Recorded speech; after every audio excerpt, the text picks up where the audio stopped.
한국인들의 성향을 가장 잘 대변하는 대표적인 말을 뽑으라고 한다면 빨리빨리를 뽑을 수 있습니다.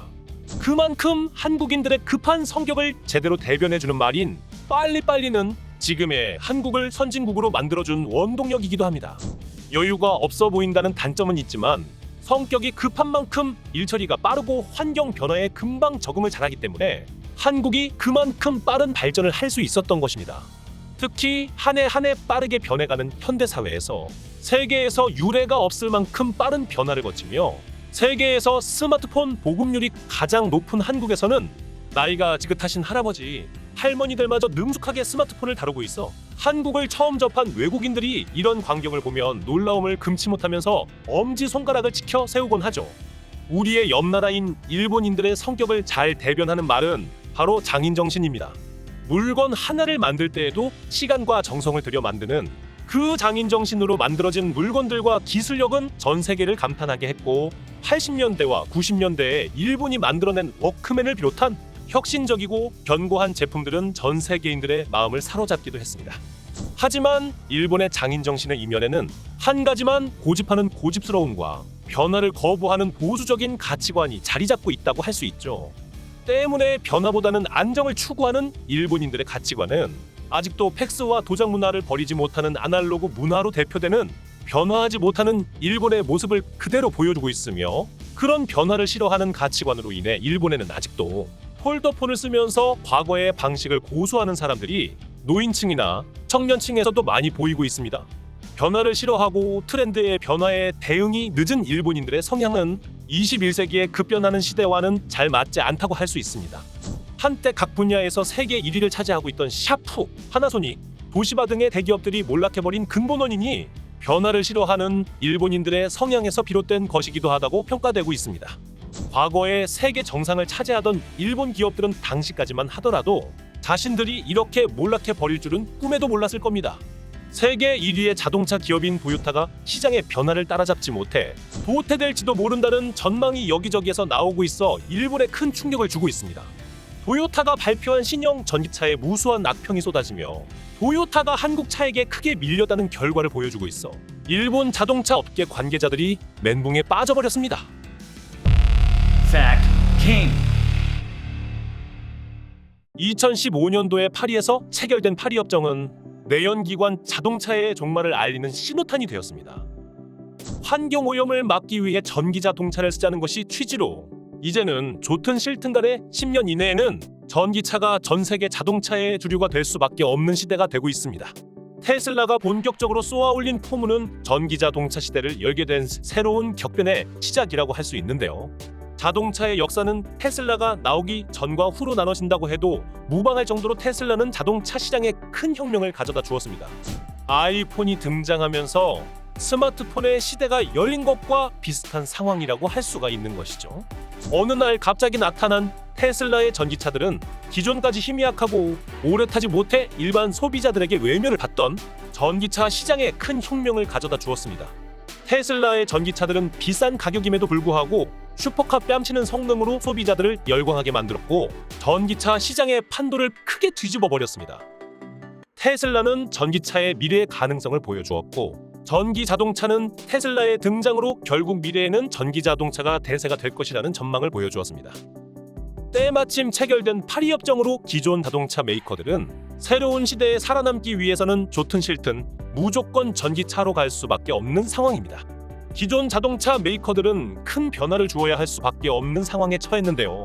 가장 먼저 메이커들이 살아남기 위해서는 기존에 존재하던 차량을 전기차로 개조한 구식 전기차를 만드는 것이 아닌 테슬라와 같은 순수한 전기차 전용 모델을 개발하여 내놓는 것이었습니다. 시장의 흐름을 빠르게 읽은 우리나라의 현대자동차는 테슬라를 따라잡기 위해 전기차 전용 모델인 아이오닉 5를 출시했고 현재 큰 호평을 받고 있습니다. 현대의 전기차 전용 플랫폼인 이 GMP를 바탕으로 만들어진 아이오닉 5는 테슬라에 밀리지 않는 성능을 뽐내며 출시하자마자 완판이라는 경이적인 판매 기록을 남기기도 했을 정도로 테슬라를 따라잡았다고 평가되고 있습니다.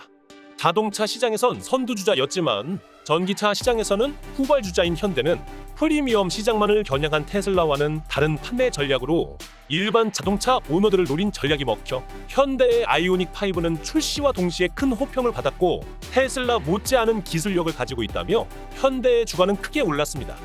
아이오닉 5의 약진에 힘을 얻은 현대는 아이오닉 5 기반의 자동 로봇 택시를 공개하였고 현대의 기술력의 세계가 놀라고 있습니다. 현대그룹이 최근에 인수한 로봇 기업인 보스턴 다이내믹스의 기술과 자율주행 기능이 합쳐져 운전자가 필요 없는 완전 자율주행 로봇택시가 개발되어 2023년에 상용화를 시킬 예정입니다. 그야말로 기술 혁신을 이루고 있는 중인 것입니다. 이처럼 한국은 첨단 기술 개발에 적극적으로 뛰어들고 있어 현재 선두주자인 테슬라와의 기술 격차를 점점 좁히며 바짝 추격해 나가고 있습니다.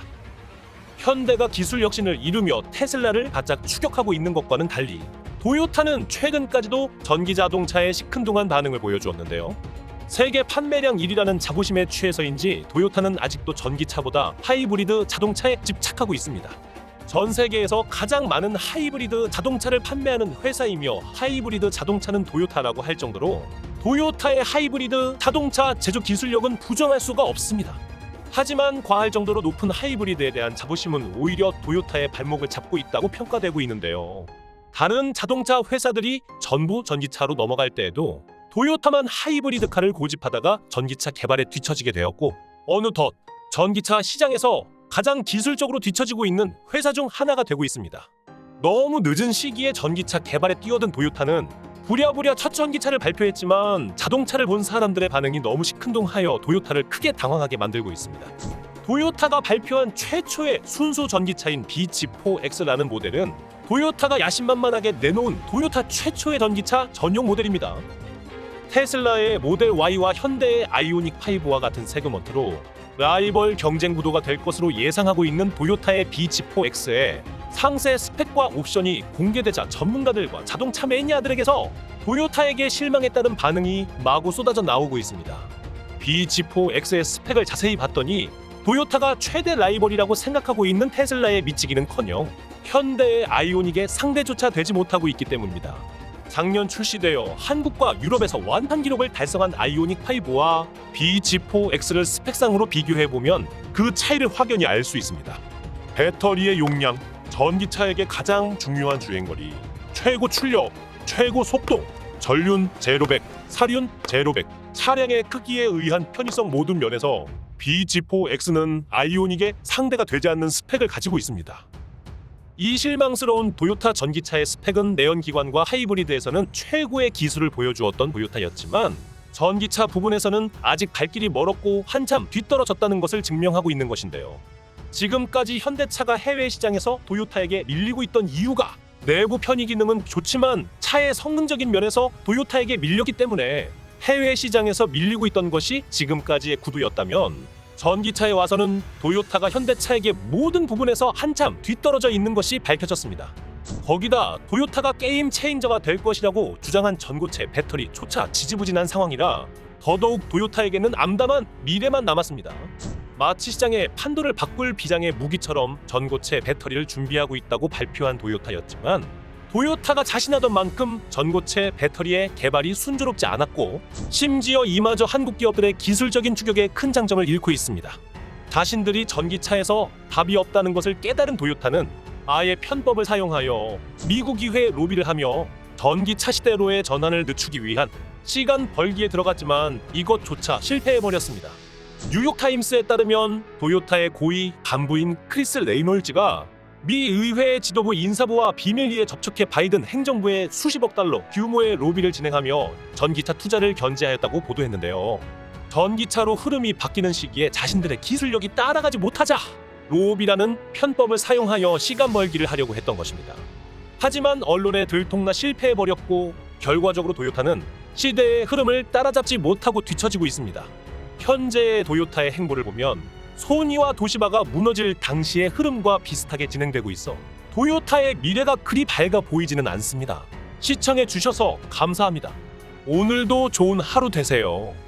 여러분들의 구독과 좋아요는 매우 큰 힘이 됩니다.